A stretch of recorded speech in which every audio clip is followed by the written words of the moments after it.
Hello friends, welcome to my channel. Today I am sharing story of Gene Hackman with you, which motivate you. We learn from story that a rocky beginning doesn't define your future commitment and growth. Gene didn't have a stable upbringing. He bounced from job to job, dropped out of college, and struggled with discipline. Yet he still became one of the most respected actors in Hollywood. Gene Hackman was just 13 years old the morning his father waved goodbye for the last time. He lived with his parents in his maternal grandmother's house near the train tracks in Danville, Illinois. His father, Eugene, a pressman for the commercial news, wore rough coveralls and had oil grit under his nails.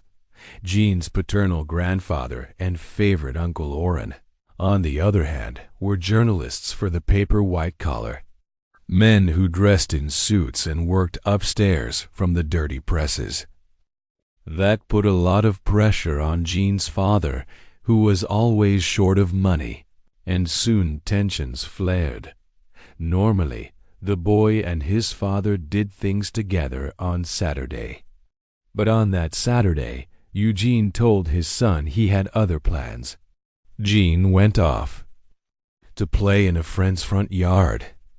Then something made him look up just as his father's car was passing.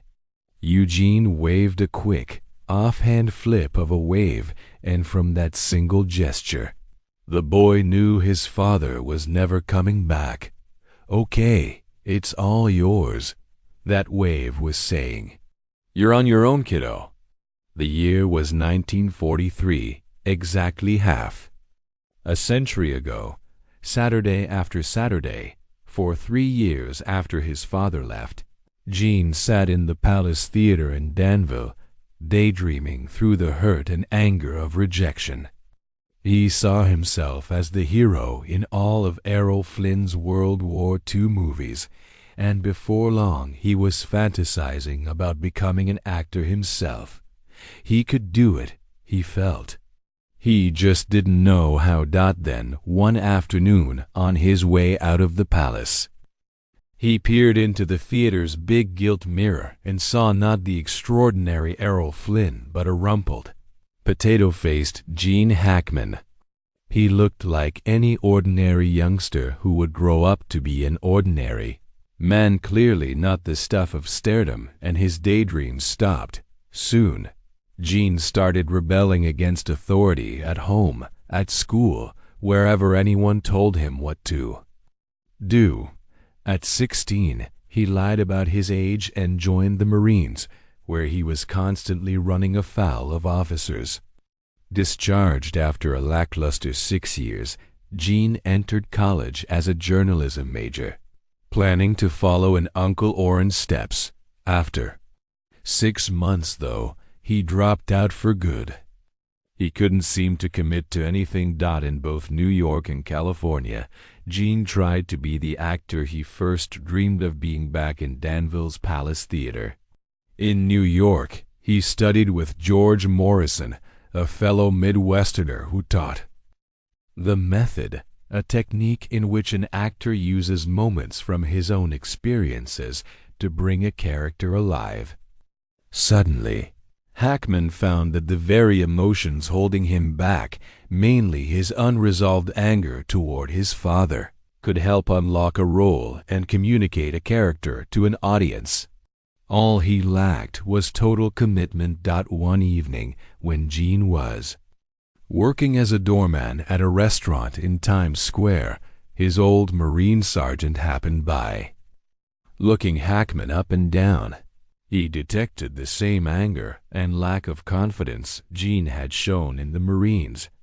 "Hackman," the sergeant sneered, "you're a sorry SOB." Shortly afterward, Gene went off to Rochester, New York, to visit Uncle Orrin, who had taken a job with the Democrat and Chronicle. And there, at long last, he found his role model and father figure. William Orrin Hackman, a newsman for 43 years, was also an artist committed to painting in a way his nephew had never been committed to anything. A photograph shows Gene, a sad little boy, sitting on a stone wall Uncle Orrin and Hackman's father were building. Gene is sad because they wouldn't let him help. His father wasn't gifted with his hands, but Uncle Orrin was.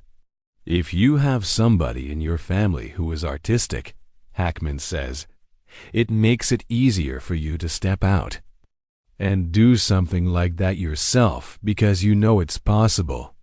Hackman returned to New York, determined to succeed. His first challenge, playing comedy at a Greenwich Village improvisational theater, was rigorous training. The runway stage extending down the middle of the theater divided the audience, so neither side could see both of the comedian's eyes. And, as Morrison reminded Gene often, there's an old show business adage that an audience has to see both eyes to laugh at the punchlines. From the day his father left, Gene had recognized the power of a single gesture. So now, to compensate for the lack of eye contact, he developed a repertoire of gestures that would reinforce what he wanted to convey. As the young actor honed his skills, he and Uncle Orrin traded visits between Rochester and New York. When Gene landed a part in a Broadway comedy, he invited his uncle and 23-year-old cousin Tom to opening night. The play bombed, but Gene received good reviews. In that burgeoning era of Marlon Brando and other common man actors, he was finally on his way. Gene's next stop was the Broadway comedy Annie Wednesday. When the play settled into a long run, Gene invited his long-estranged father to see him act. Hackman's father was still a journeyman pressman, working at one newspaper or another. After the show, neither man brought up the past. They didn't even talk much about the play. "You look good in a suit," the elder Hackman said simply. "You should always wear suits." He seemed to have accepted his son as one of the suits in a way he would never be. Movie offers followed, and in 1967, Gene landed his first major role in Bonnie and Clyde. Warren Beatty played the Depression-era bank robber Clyde Barrow. Hackman played his brother Buck. Gene's big scene was Buck's death, as he was gunned down by lawmen. He thought of Buck as a bull of a man, and he had seen bulls die in the ring. So every night in his motel room, the 6'2", 210-pound actor got down on all fours and imitated the motions of a bull critically wounded in the neck. The scene gave the lie to the glamour of being an outlaw while also asserting a common humanity. On both sides of the law, Hackman's performance won him an Academy Award nomination for Best Supporting Actor. It also dazzled Uncle Orrin and Cousin Tom. "I never saw anybody die in a movie like that," Tom would say. You could even see Gene's heartbeat in the twitching of his fingers as he died. Now, as his confidence and commitment grew, Hackman was offered one of his most challenging roles, that of another son named Gene, also estranged from his father. In the film version of Robert Anderson's play I Never Sang for My Father, the son finally learns at age 40 to face this rejection and get on with his life. For Hackman, the challenge became even greater when he was told that Melvyn Douglas, who played the father, hadn't wanted him for the part. That only added to the hurt he carried inside, sharpening the edges of his performance. Hackman chose not to have his character cry on learning of his father's death, but the grief-stricken slope of his whole body seemed to weep for him. Gilbert Cates, the film's director, had Gene say his last lines as a voiceover, while the screen shows a photograph of father and son frozen in gesture. Neither man is smiling. But Hackman's stance reinforces what Anderson wrote for the soundtrack. Death ends a life, but it does not end the relationship, which struggles on in the survivor's mind towards some resolution which it may never find. What does it matter if I never loved him or he never loved me? But still, when I hear the word father, it matters. Hackman knew now that he'd have to confront his real father and raise the subject they had never discussed. Why had he left? Why hadn't he stopped to say goodbye? Gene drove to Southern California, where his father, now retired, lived in a run-down trailer. When the two were alone, the father flatly refused to talk about his leaving, that final fateful wave, or anything else from those years long ago. Gene had to accept that his own dad, like the father in the film, would never understand what he'd done to his son. He died of a heart attack in 1973. Gradually growing more at peace with his past, Gene went on to one of his greatest roles in The French Connection. Playing New York narcotics detective Pape Doyle, he created a climactic gesture that seemed, in its emotional precision, a long wave goodbye to his struggle to find himself. At one point in the film, Popeye pursues heroin dealer Alain Charnier into a subway station, then on and off several trains. Finally, Charnier slides into a car just as the doors are closing. As the subway pulls away, Charnier smiles at Popeye through the plate glass window, smugly waving with one black-gloved hand.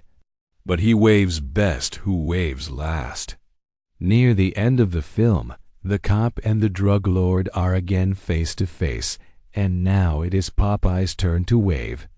Smirking, he flexes the four fingers of his right hand as his left points a gun at Charnier.